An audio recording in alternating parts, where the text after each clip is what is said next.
Hello बच्चों, मैं physics गुरु अमित अपने इस चैनल में आपका स्वागत करता हूं।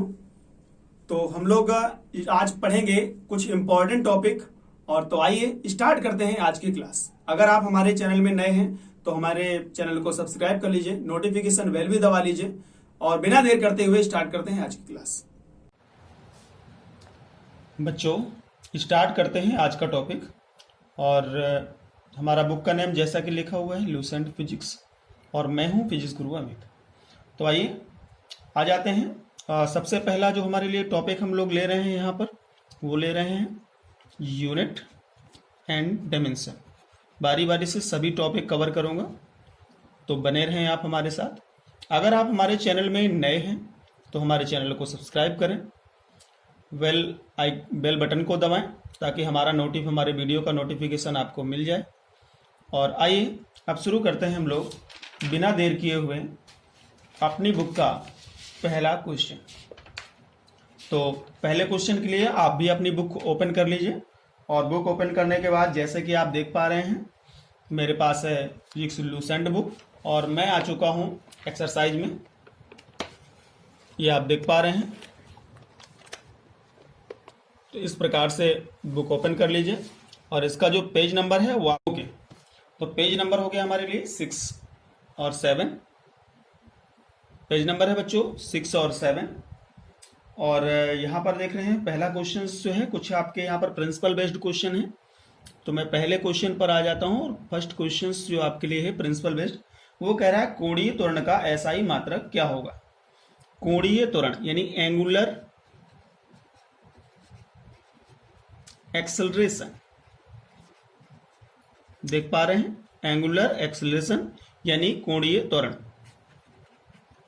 कोणीय त्वरण बारी बारी से हम सभी चैप्टरों से क्वेश्चंस लेंगे, ठीक है ना। और लूसेंट बुक के ही क्वेश्चन सारे होंगे ताकि आपको कंटेंट में कोई दिक्कत ना हो। अब इसका हमसे यूनिट पूछ रहा है, तो सबसे पहले आपको क्या होना चाहिए, इसका फार्मूला पता होना जरूरी है। तो फार्मूला हमारे लिए क्या है, फार्मूला आप जानते हैं एंगुलर एक्सेलरेशन के लिए। इसको हम लोग अल्फा से नोट कर ले रहे हैं, ठीक है ना। तो ये हमारे लिए हो जाएगा D omega upon D T, यानी angular velocity upon time taken. तो एंगुलर वेलोसिटी का मतलब है कोणीय वेग अपॉन टी। अब ओमेगा इक्वल टू आप लोगों ने पढ़ा है क्या होता है, 2 पाई अपॉन कैपिटल टी। और टी हमारे पास एक इसके लिए हो जाएगा। तो ये हो गया हमारे लिए एक हिसाब से 1 अपॉन टी स्क्वायर इंटू 2 पाई। ओमेगा का मैंने 2 पाई अपॉन टी पुट किया, तो ये हो गया 1 into 2 pi upon T square. तो ऊपर वाला जो टर्म आप देख पा रहे हैं इसका कोई डायमेंशन नहीं होगा। अब टी स्क्वायर का लिखें तो ऊपर हो जाएगा क्या, टी माइनस 2। अगर डायमेंशन की हम बात कर रहा है क्वेश्चन, तो हमारे लिए डायमेंशन हो जाएगी टी माइनस 2। जबकि इस क्वेश्चन में डायमेंशन की बात नहीं कर रहा है, वो सिर्फ आपसे क्या पूछ रहा है, यूनिट पूछ रहा है। मैंने आपको दोनों तरह से क्वेश्चन बताऊंगा। अब हम बात कर लेते हैं यूनिट की। तो यूनिट हमारे लिए क्या होता है, इसका होता है ऊपर वाले का रेडियन पर सेकेंड, और 1 सेकेंड नीचे से होगा तो ये हो जाएगा रेडियन पर सेकेंड स्क्वायर। अब radian per second square, it means C option are correct. चलते हैं बेटा अगले क्वेश्चन के लिए। और नेक्स्ट क्वेश्चन जो है वो कह रहा है विद्युत क्षेत्र की तीव्रता का मात्रक क्या होगा। विद्युत क्षेत्र की तीव्रता यानी इलेक्ट्रिक फील्ड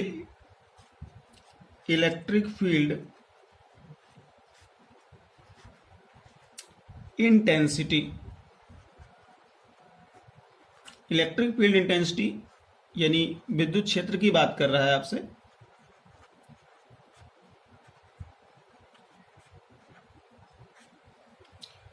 विद्युत क्षेत्र, तो इलेक्ट्रिक फील्ड इंटेंसिटी पर अगर हम बात कर रहे हैं तो इलेक्ट्रिक फील्ड इंटेंसिटी को हम लोग ई से नोट करते हैं। फार्मूला आप अच्छे से जानते हैं, क्या रहता है, एफ अपॉन क्यू नॉट। इसके यूनिट की बात करेगा तो यूनिट के लिए, फोर्स के लिए हम जानते हैं बच्चों न्यूटन होता है, और इसके लिए कूलम। तो यूनिट बन गया न्यूटन पर कूलम। और यहाँ पर आपको जो ऑप्शन मिल रहा है न्यूटन पर कूलम, वो डी ऑप्शन में है। तो हम कह देंगे बेटा डी ऑप्शन हमारे लिए सही है। चलते हैं बेटा अगले क्वेश्चन के लिए। और जो नेक्स्ट क्वेश्चन है हमारे लिए वो उसको जरा देख लेते हैं हम लोग। तो नेक्स्ट क्वेश्चन आपसे क्या कह रहा है, कह रहा है डाइन इंटू सेकेंड मात्रक है। क्या लिखा है? Dyne into second is a unit of. Dyne into second किसका यूनिट है? इंग्लिश हिंदी दोनों के बच्चों को कोई दिक्कत नहीं होगी, मैं हिंदी और इंग्लिश दोनों में ही आपको करवाऊंगा। तो हमारे वीडियो को शेयर भी करें, और अगर आप अभी तक लाइक नहीं किया है तो पहले लाइक कर दीजिए, और फिर देखते हैं हम ये क्वेश्चन। तो ये क्वेश्चन है डाइन इंटू सेकेंड। अब इसका अगर मैं मतलब देखूं तो इसका मतलब हो गया, डाइन माने होता है क्या? फोर्स यानी बल,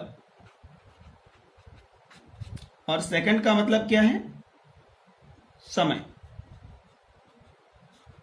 यानी टाइम। ठीक है ना? अब फोर्स इनटू टाइम किस फिजिकल क्वांटिटी का फार्मूला है? तो फोर्स इनटू टाइम आप पढ़ते हैं I बराबर F इंटू डेल्टा टी। आई यहां पर क्या है हमारे लिए? आई हमारे लिए यहां पर है इम्पल्स, मतलब आवेग। क्या है हमारे लिए? ये है हमारे लिए आवेग। तो F हमारे लिए फोर्स है, तो यहां पर जो आपको ऑप्शन मिल रहा है आवेग, मतलब बी ऑप्शन हमारे लिए करेक्ट ऑप्शन है। चलिए चलते हैं अगले क्वेश्चन के लिए।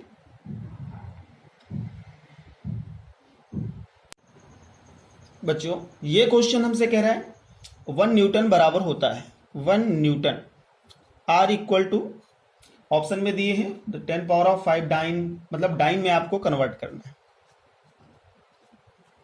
डाइन आप जानते हैं ये सीजीएस में यूनिट होता है, और न्यूटन जो है वो आपका एमकेएस में यूनिट होता है। अब हमें क्या करना है? इसको कन्वर्ट करना है। तो चलिए इसको सॉल्व कर लेते हैं। 1 न्यूटन इक्वल टू, आपने पढ़ा है 10 की पावर 5 डाइन। तो इट मींस यहां पर जो ऑप्शन आपको मिल रहा है वो है ए। तो करेक्ट ऑप्शन हमारे लिए इस क्वेश्चन के लिए हो गया ए। याद कर लीजिए, काफी इंपॉर्टेंट क्वेश्चन है आपके लिए। चलते हैं बेटा अगले क्वेश्चन में, और अगला क्वेश्चन यहां से आपसे कह रहा है इलेक्ट्रॉन वोल्ट किसकी इकाई है? इलेक्ट्रॉन वोल्ट किसकी इकाई है?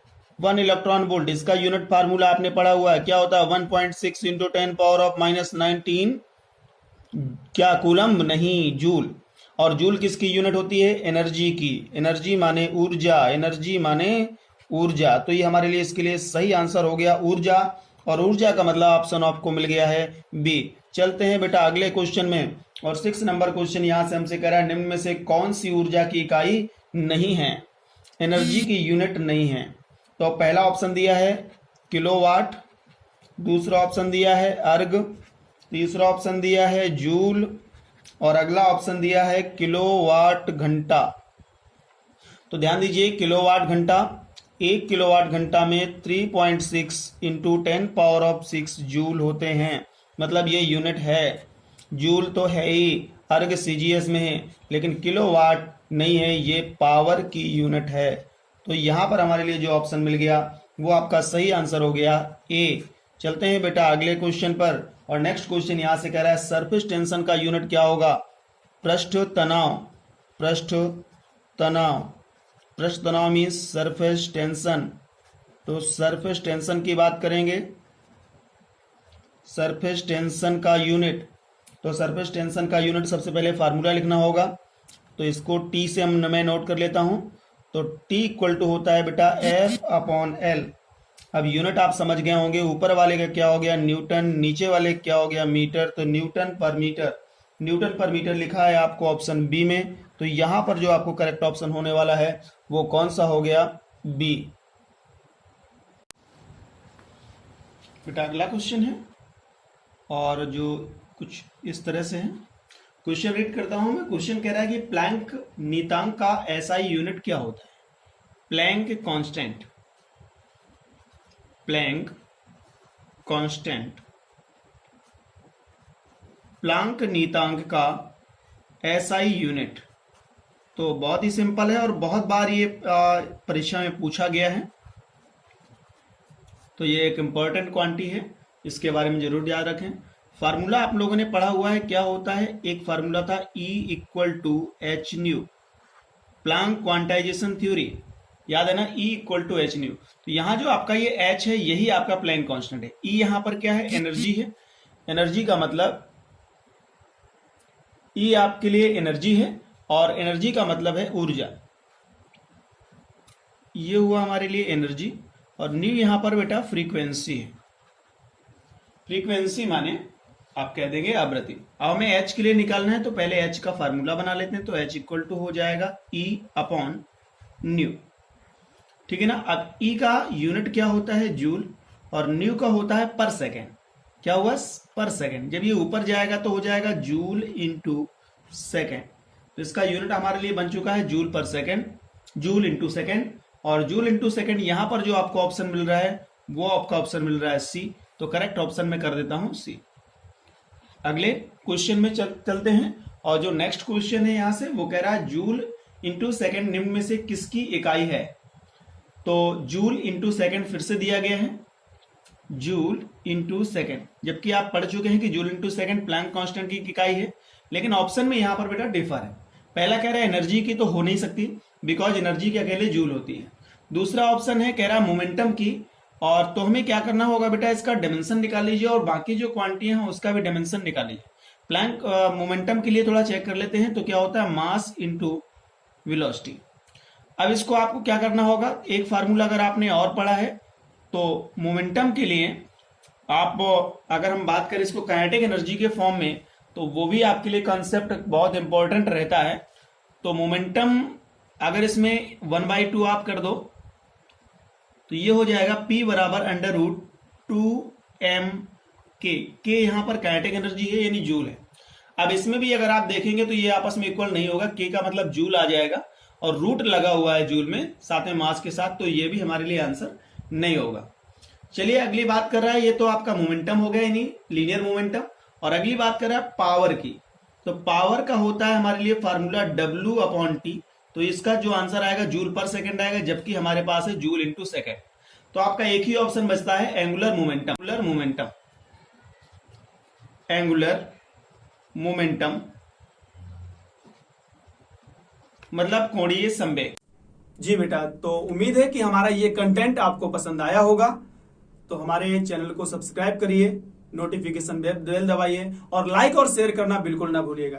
तो मिलते हैं बेटा अगले वीडियो में। जय हिंद।